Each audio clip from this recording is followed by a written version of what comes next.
And one thing they liked about us was our strategy. You know, when we're trying to get people the right properties, Alex, and I know you've probably gone through this, that sometimes popular doesn't make the most sense. You know, when people think about Florida, they think, oh, well, there's Tampa, Orlando, and Miami, and that's all of Florida. There's nothing else to it. And look, those are great areas. I have friends and relatives in those areas. But for us, in the last few years, the buy-in pricing, the land prices have been too high. We felt it to be too risky because we're always looking at that median value. You know, and when we're in Jacksonville and the median value is $300,000 with good family income, good rents, but Miami is 2.5 times that, we watch those things.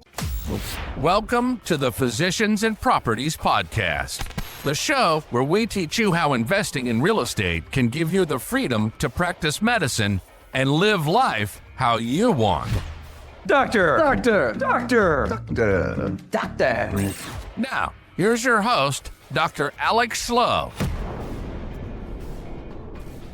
Did you know that 85% of the quality time that you spend with your kids is in the first 18 summers? Blows my mind, and it's crazy to think about. This episode of the Physicians and Properties Podcast is incredible. As always, I'm your host, Dr. Alex Schloe, and I'm so honored today to have Jim Sheils on the podcast. Jim is an absolutely incredible real estate investor, but most importantly, he's an incredible father and an amazing husband. Jim and his wife, Jamie, are just amazing, and they wrote a book called The Family Board Meeting about 18 summers, and essentially you have 8 summers with your kids, which is 85% of the quality time that you have with your kids. Crazy to think about and important to realize that we have to maximize that time that we have. In this podcast, we talk a lot about Jim's real estate journey, the realization that he had after Steve Jobs passed away that what's most important is not business, it's family, it's relationships. And that led to him writing his best-selling book. Jim's personal experience balancing real estate and investing with family life, super inspirational. This is a great episode for our physicians who are parents or ones who think they want to be parents,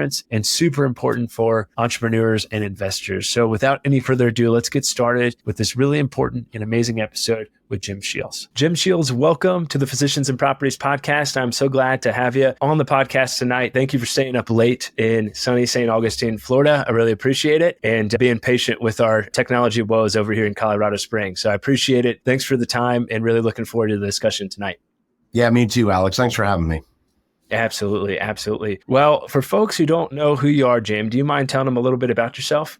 Sure. My name's Jim Sheils. I've been a real estate investor for about 25 years, partner in a building company that builds rental properties for investors. I work with a lot of professionals, doctors, and I also have a family education business with my wife that includes a Wall Street Journal best-selling book about family life and how to make sure your career doesn't destroy it and its family stays strong while you're building it.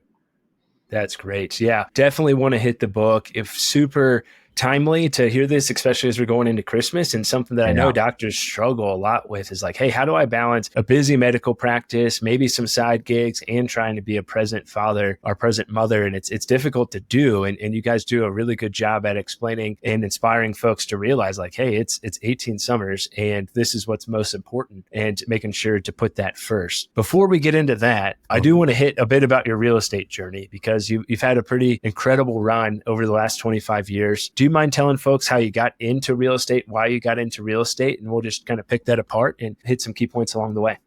Yeah, I always wanted to do something on my own. And honestly, that first real estate class I took 26 years ago, I remember sitting in it and people had said I had been crazy to pay so much money to go learn from this investor who had a great track record. And I remember just thinking at that young age, in my early 20s, if I could get my real estate in place, I could get to the good things, the important things. That's what it was all about for me. It just seemed like real estate was the vehicle. I understood. I grew up in North Jersey, just near Wall Street. I had no interest in that world. It seemed very unsure. Retirement could be capable and then incapable for people within a year. You know, I saw growing up, and I said, what's more steady? What has more of a track record? And I just started to read in my early 20s that 7 out of 10 millionaires in the US have made their money in real estate. And it's actually gone up since then. And I like those odds. And so at first I started buying, fixing, and reselling homes. And over the last 2 decades evolved from doing bulk foreclosures into my most recent and successful model, which is all new construction rental property. That's all I do. I work with individuals, a lot of medical professionals, a lot of successful business owners that are looking looking to own property without the headaches. And we also work with some of the bigger groups as well. But our thing, Alex, is we only do new construction, which is a big change from a guy who was Mr. Rehabber for many years. But it's been really rewarding and sets a lot of free time aside for me, my wife, my 5 children, things my parents could never do. And especially with your community, obviously, I have a lot of doctor friends that I've worked with and have achieved with. It's nice to see because doctors, well, they're hunted after a lot.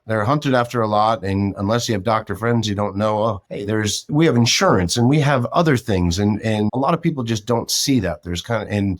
It's nice to see more and more doctors taking advantage of some real proven assets that they normally wouldn't. And yeah, it's been a great ride, and I love the people we work with. That's awesome, Jim. I love that. And new construction is something we haven't talked too much on the podcast. And it sounds like you wide breadth of knowledge from the fix and flip days to now new construction. What do you like about new construction? Why have you guys decided to pivot more towards new construction? Well, new construction, let me tell you a couple of things. We're able to get into better areas and better properties. When you were doing the fixer-uppers, you were kind of, only stuck to certain areas that made sense. And the new construction, we've been able to go into better areas that are more poised for growth. The amount of headaches has gone down dramatically. Our maintenance and repairs have plummeted.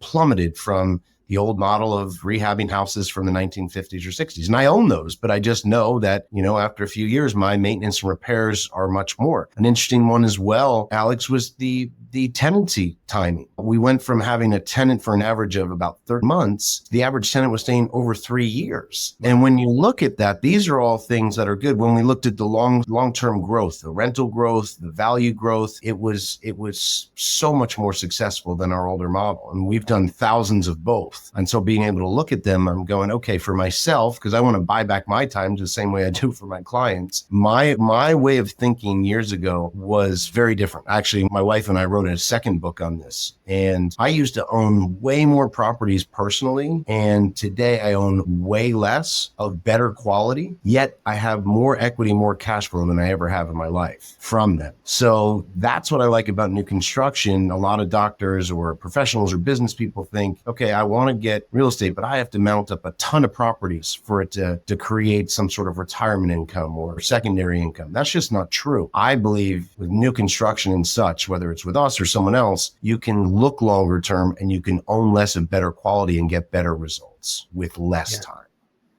Yeah, that makes a lot of sense. You're cutting down so many expenditures without having to save as much for CapEx and maintenance and repairs, which just destroy your cash flow sometimes. We just put a new roof on one of our houses in Florida, and there goes the cash flow for 9 months out of the year. Yeah. And so those things happen. And so new construction helps to mitigate that risk. And I love that too, like you mentioned, hey, you're kind of controlling the location because you're building it where the demand is and where you want. And you're going to probably get better tenants. You're definitely getting tenants that last for longer. And you're able to cash flow a bit more. And I'm sure kind of where the market has been, probably in the volume of deals that you do, probably able to get some pretty good discounts in terms of new construction costs and so forth as well, I would imagine.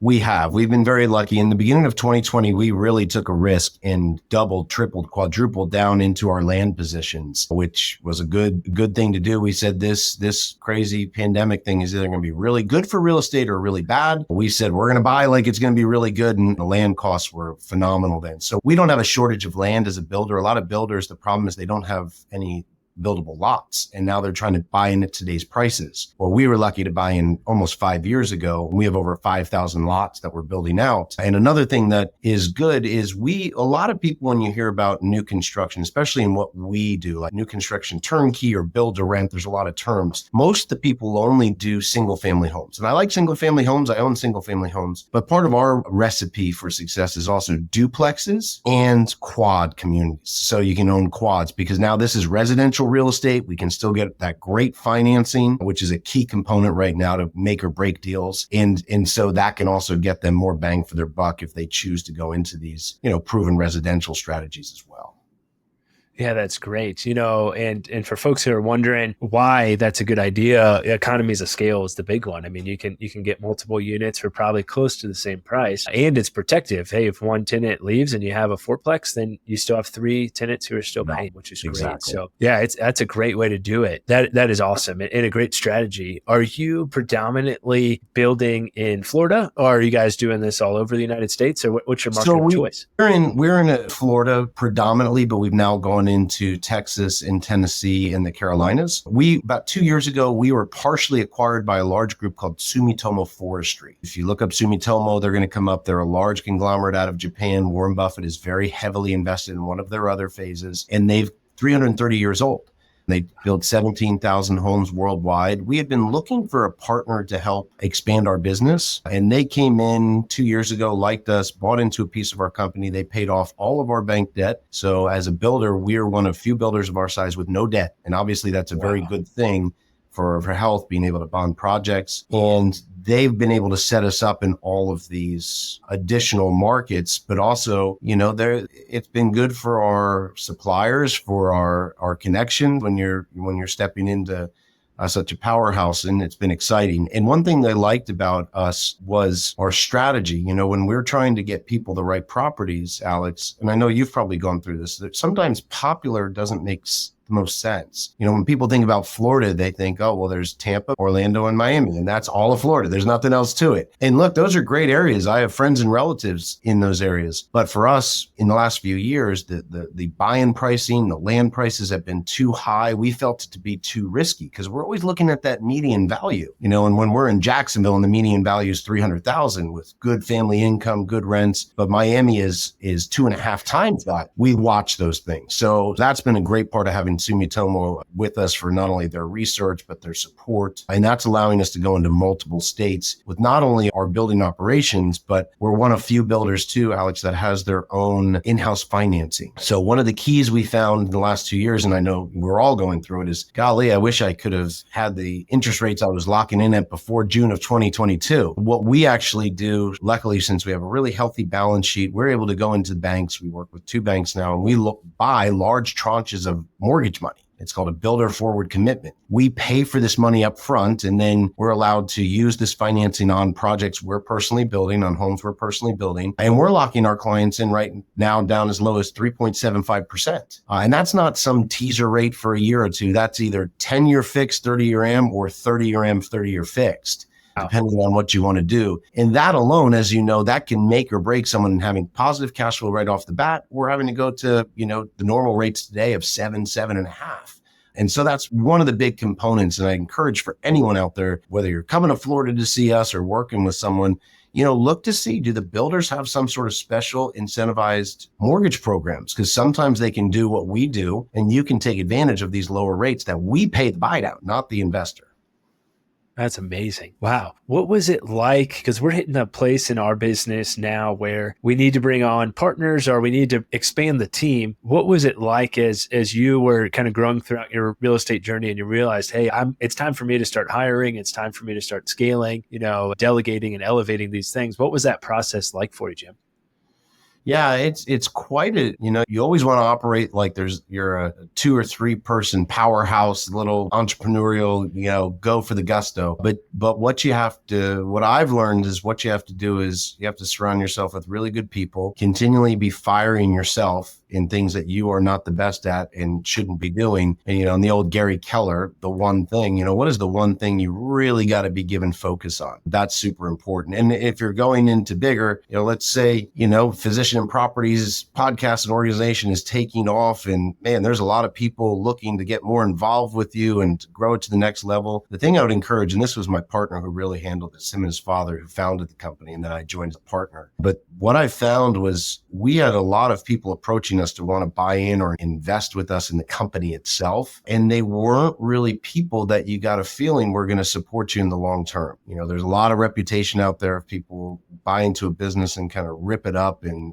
choke it for everything it's got, and it kind of falls apart. I've heard some really sad stories of friends selling successful companies and there's nothing against them, but certain equity groups or private equity groups and such, and There can be good ones, there can be bad ones. But what we found, and this is, if you're about to have someone maybe buy into a piece of your business or your practice, and they've done this before, well, ask for references. Who's done this before? Because here's what we found. We had other people, we asked this from other potential people looking, and man, they didn't have nice things to say.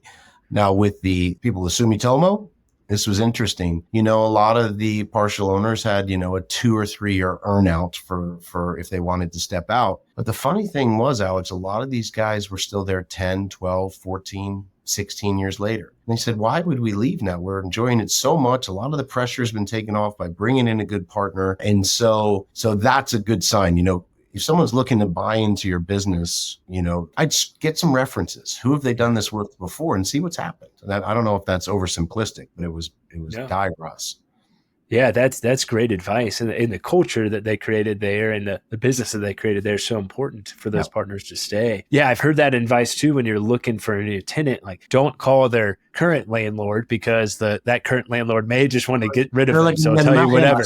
Exactly. Yeah. Call the landlord before that. And that's some good advice for folks who are looking for new tenants. But yeah, that's awesome. I really appreciate that, Jim. It's fun for me to have the podcast and get to pick the brains of folks who have done, so much. And one thing that I love about what you're doing is always putting your family first. And, that's something that I've strived to do. I apologize for you when we got on this podcast for being late because I wanted to make sure I was putting my son Jack to bed, and I try and do that every night. And there's just things that are so important, and family is definitely that. So I would love to kind of transition, if you don't mind, to the family board meeting. And where did that come about? What is the family board meeting for folks who are wondering? Yeah, the book came about from something I never even wanted to write, but I was pushed to write it because I started to share it in different business groups, our family and what we were doing. And it got quite an emotional stir and interest. And so it started unintentionally. But now it's grown into a pretty well-known family education company working with entrepreneurs, professionals to make sure you don't fail at home while you're succeeding in business or your practice or venture. And so our book is about simple rhythms that will help keep your family life together. There's one really popular one that's used by about 300,000 families now with their children. And then my wife and I's own kind of spin on keeping our relationship strong with a well-known concept. We put a little bit of a twist on it of date night. And we call it date night with a question. So those are really the foundation. We do a lot of other work with families and organizations, but our book is a great starting point to start to put together a couple cardinal principles that I learned. And the more I started to share them, it was almost like when the personal trainer says to you, okay, you need to diet and exercise. And if you're not willing to do those two things, it's going to be a tough uphill battle, right? I try to get to those same core principles for family life. And I think we've done a pretty good job of that. And we talk about those in the book. That's great. Did you have a point in your entrepreneurial journey where you felt like, hey, maybe I'm not being the best father that I could be or the best husband that I could be that then led to this? Or was that something that was always a big priority for you and kind of easy to navigate? I'll tell you what happened. In 2011, I was sent an article from someone close to me about a guy named Walter Isaacson. And Walter Isaacson, his claim to fame was he was Steve Jobs' biographer. And it was a really interesting read, this article, because he was being interviewed by Time magazine a few days after Steve Jobs passed away. And the article really took me back. And it said Steve Jobs spent his final days surrounded by close family and used the opportunity for final interviews to explain to his wife and children why he wasn't there for them. And Steve Jobs going on to say, I wanted them to know who I was. I wasn't always there for them. And the biographer stopped him, according to the article, and said, Steve, are you glad you had a family? Are you glad you had children? Which is a really tough question, especially in a moment like that. But supposedly Steve fired right back and he said, it's 10,000 times better than anything I've ever done.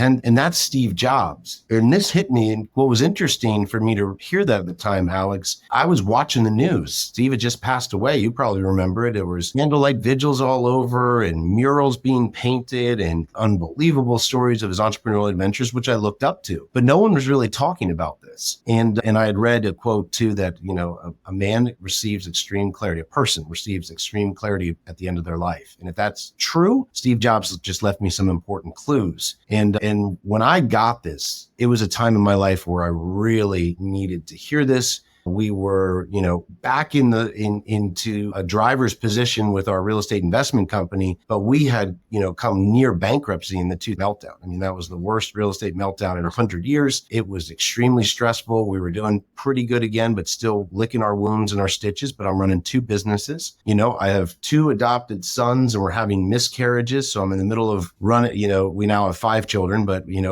we're growing our family from 2 to 5 children, with miscarriages along the way. And, luckily we have a blend of adoptive and biological children now, but, it was very hard on my wife. So we're going through that. And at that same time, I think it was about the day before I got this article, I had just received notice from the Mayo Clinic that I'd been approved to donate a kidney to my father. Wow. And so all I can say to you is all of these things hit at once, Alex. And I think you just get put to the point of critical where you can't look at things the same. And so it just really pushed my curiosity and my commitment to be there for my family. And that was a big catalyst for me. Like, how do I make sure I don't want to be a stranger at home? In fact, I want to be famous at home. I want to be a leader in my industry, but I just want to be famous at home. And what does that really look like to be truly famous in your own home? And that's where our book was born out of, and kind of the talks of why a lot of people bring me around. They're like, you're a real estate investor that talks about family. This is very odd, but tell me more. That's amazing. Thanks for sharing that story, Jim. Do you feel like you've probably been more successful in real estate because you've really realized what the priorities are, which is family, and so you figured out how to balance that and continue to grow? Or do you feel like, and it may be difficult to say, but do you feel like if you just put your nose to the grindstone, that you would be as successful as you are? I believe that equity comes in many forms. And could there have been a chance where I had more financial gain? Maybe. If I wanted to sacrifice nights, weekends, holidays, and I watched guys do it, just burn the midnight oil. There was a mentor, I remember years ago, he would say, put your head down for the next 5 or 10 years, your family will understand. I think that's horrible advice, at least for me. Yeah. That's just horrible advice for me, because again, I was taught that 18 summers, the average person will spend, almost 85% of the quality time they ever have with their child by the end of the 18th summer. So, you do this first 18 right, I think you can expand that time and get more time. But if I've learned any word working with thousands of families now, it's regret. And I didn't want that regret. So I could have, Alex, but also this is where the trade-off, still doing pretty well and partner in a big company and have my own family education company. And so possibly the midnight oil and say, I'm just going to, again, like I said, sacrifice everything else. But then what about those 6-week RV adventures? What about, living in Costa Rica for 4 months at a time? Or what about, being able to donate a kidney to my father? I was the only one with the financial resource and the ability of rest to be able, to do that. If a friend of mine is sick, like I just lost a very good friend to pipe cancer, I was able to fly to him 5 times this year and spend time with him. It's about the how, you know what I mean? And the way I've built it, I have financial resource for the how. If I want to do that long RV adventure, I want to live in Costa Rica a few months out of the year. I want to be there for my friends. I want to go to the orphanage we support down in Guatemala. I can do that. I'm not tied to something. And so hopefully I'm making some sense here, but I find all those things I named have a major amount of equity for me. I still have my office right here. We have a big, nice office. I like to work out of my little surf shack office here, and I'm 4 seconds from the ocean and 5 seconds from my family. So again, these are the things that may have down certain type of financial resource, maybe if I went to midnight oil, but all of those others would have gone away. Yeah, that's a great answer. That's exactly what I was hoping you were going to say was, it doesn't really matter. And I think about, I've said this multiple times on the podcast that the only people who are going to remember that you stayed in the clinic late or you stayed in the hospital late is going to be your family. It's not going to be the patients. It's not going to be leadership. Ultimately, no one is going to care except for your family. And so if you can live with that, that's fine. But there's always going to be more patients to see. There's always going to be more notes to write. There's always going to be more busy work to do. But you're exactly right. 85% 85% of that time is gone in 18 summers. I want to spend as much of that time as I can with my family and with my kids. And I realize that like as a physician, it's really easy to do more. And every time I'm saying yes to something, I'm saying no to my family. And so I've been really trying to process and think through all of this. Right now, I'm in this kind of cool inflection period of I'm separating from the Air Force in June. And we've been really lucky with real estate and with our businesses that now we're in a good financial position where we could take a step back and we could go live in Costa Rica for 4 months if we wanted to and financially be able to do that. And that's because we put in the work. And I have an incredible wife who is very understanding and very supportive. And I've grown so much further because of her, but those priorities are there. And we just did a 6-week camping trip out to Yosemite. And we got some paternity leave. It was amazing. And so,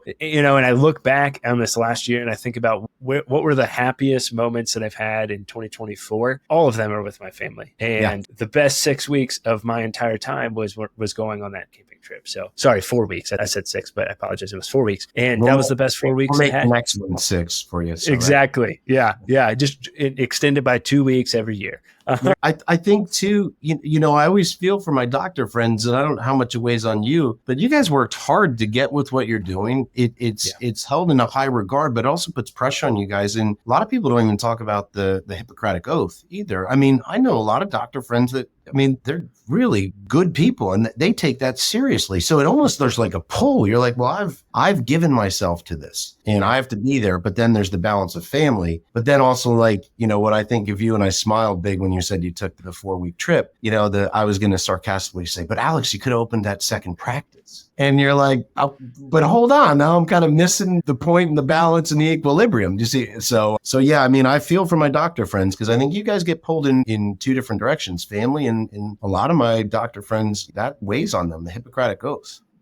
Yeah, it really does. And it's an incredible privilege. I'm so grateful to have the opportunity to care for folks, on what for many of them is their worst day. It's tough. It's a hard balance. And I think I realize when I'm 6 feet under, the people that I want there, that I want to realize and look back and be like, hey, he was a really good dad, a good doctor, but the people that are going to be there is going to be my family. I don't suspect a lot of patients are going to be there at my funeral. And so kind of reverse engineering what I want that to look like and what I want people to say at my funeral has been really helpful and kind of really eye-opening from that perspective. A little morbid, but it's just helpful to think about of like, hey, what really matters most?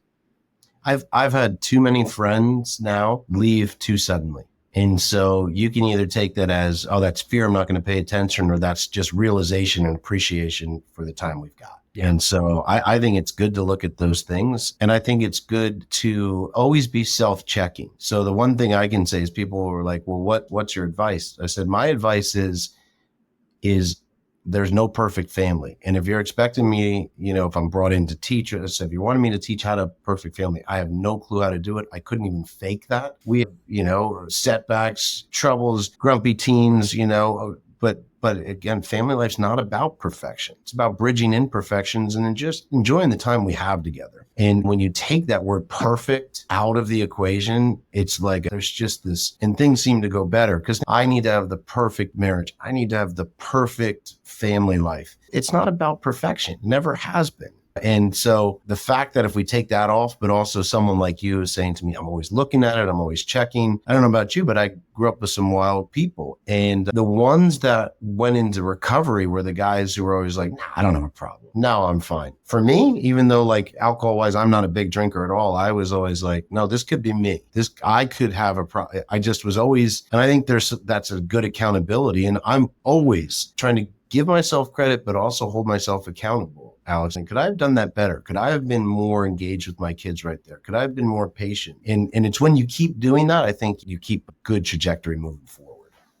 Yeah, I think if you keep doing that, you keep learning how to be a better parent and you keep growing. And that's something I've been, really trying hard this year to just be more patient. At 4-year-old, my 4-year-old Jack is exactly like me. He knows the exact buttons to push. He's just my little mini me. So he knows how to like get under dad's skin. And I I keep telling myself, be patient and take time to meet him where he's at and understand like what he's going through.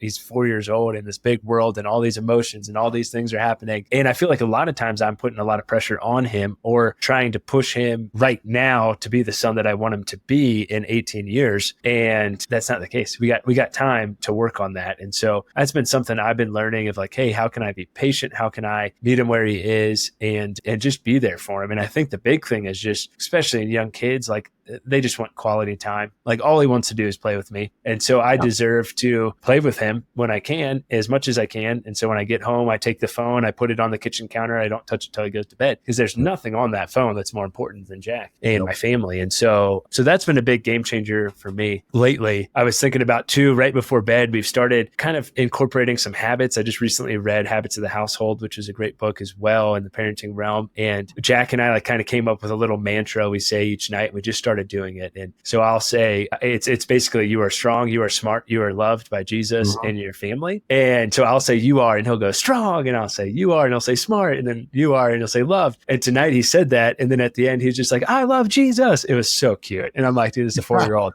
kid. And so I think there's those things that, taking the time to do that really set that foundation. And I know that was a bit of a tangent, but I think that podcast is a good way to. It's what people want to hear because I got to tell you, there's so many events that I can go to up the response rate of your practice. How do you, engage the marketing? How do you find the new hires for this? There's not a lot out there for entrepreneurs and professionals. Well, how do I successfully build my business while also succeeding at home? There's just not a lot out there for it. And so it's something though you do have to learn. It's like, I think it's as valuable as learning how to swim if you're living on an island. And again, the problem is we're all so busy and it was never put on the forefront. I mean, even some of like my most highly educated friends, doctors, or said, did you ever have to take a whole thing on relationships and family? Like, no, like that was never given our focus. Right. And so now we're all playing catch up.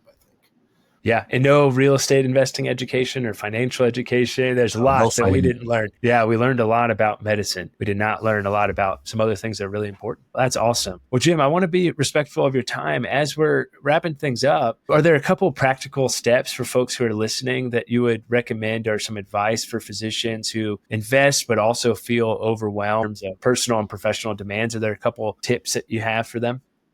I tell you what, I mean, just in the show notes, I can get people a free digital copy of our book. It's bestselling USA Today. It's like $22.95 on Barnes and Nobles or whatever. We'll get it to them for free. They can read that if they want it. So you can give that to them. It's our story, a lot of our client stories. And what I can tell you with real estate is don't listen to the stories that are coming from people that have never been involved in it. Try to make sure you're just like, I don't want to go to someone's going to operate on my knee. I want someone who's really good orthopedic surgeon on my knee. Same thing with real estate. Make sure you're taking advice from people who are actually in the trenches doing it. And remember, own less of better quality. Just own less of better quality. That is the biggest lesson where I could have saved so much time and effort. You don't need a ton of properties. I was going to be in the 100 house club. Then I hit the 200 house club and it was terrible. And now I own a lot less of better quality with less leverage. And I'm looking at generational wealth now. And you can do the same. You don't have to do a ton. It doesn't have to become a second or third job if you pick the right types of properties and systems. On the family side of things for physicians, and I've worked with a lot of my physician friends in some different doctor investing groups for not only real estate, but family discussion. First and foremost, stop beating yourself up. If, like I said, hold yourself accountable, say, how could I do it? But if you're always, I missed this, I didn't do that, you're always going to be guilty, depressed, and then start to become bitter. Yes, hold yourself accountable, but don't keep beating yourself up. It's like we're our own worst critic, especially with our family. And a lot of that, again, Alex, comes from, but I wanted to have the perfect family. Just from here to today forward, try to remove that word perfect and say, you know what, we're going to bridge our imperfections and enjoy the time we have together. See if that feels better. See where you're at. And with doing that, I'm going to give you two last things, and you already hit on them. Get one-on-one with each person in your family on a rhythmic schedule. Separate the parts. It will strengthen the whole. And when you do that, we like to do tech fasting. From some of my adventures on some of my holidays, on one-on-one time with my wife, which date night we don't miss. We can't go in that today, maybe another episode, because it's got some twists to it. The quarterly days that I spend with each one of my children, you cannot get me. My phone is off. Or if it's on airplane mode so I can snap a few pictures, but that's it. So, one-on-one time is such an unbelievable secret sauce that so many people don't do. And turning off the phone, like you said, is a magic way. And the more you do it, the more you realize, gosh, I'm really glued to this thing a lot more, a lot more than I thought. So that's a great starting point. It's not going to get you all the way there, but it'll get you out the gates pretty well. That's great. And yeah, this is all about removing perfect and just getting a little bit better. And those are some great ways to get a bit better and keep going from there. Oh, Jim, I could talk to you all night. If folks want to reach out to you, where can they do that? Or where can they find out more about what you're doing? Yeah, just go to jjplay.com. That'll talk about some of our, family principles that we've shared now all over the world, our best-selling book, our real estate book, and then about our building company that, builds investment properties for investors. So JJ Playbook's a great starting point. You get some free downloads there. I'll make sure, Alex, you get a link to the free download of the book if anyone wants that. And that's a great way to start. Find us. That'd be great. Looking forward to it. Thank you so much, Jim, for your time. Really appreciate it. And again, thanks for staying up late. No problem. Awesome. With that, it's been Jim Sheils and Dr. Alex Schloe with another episode of the Physicians and Properties Podcast. Signing off.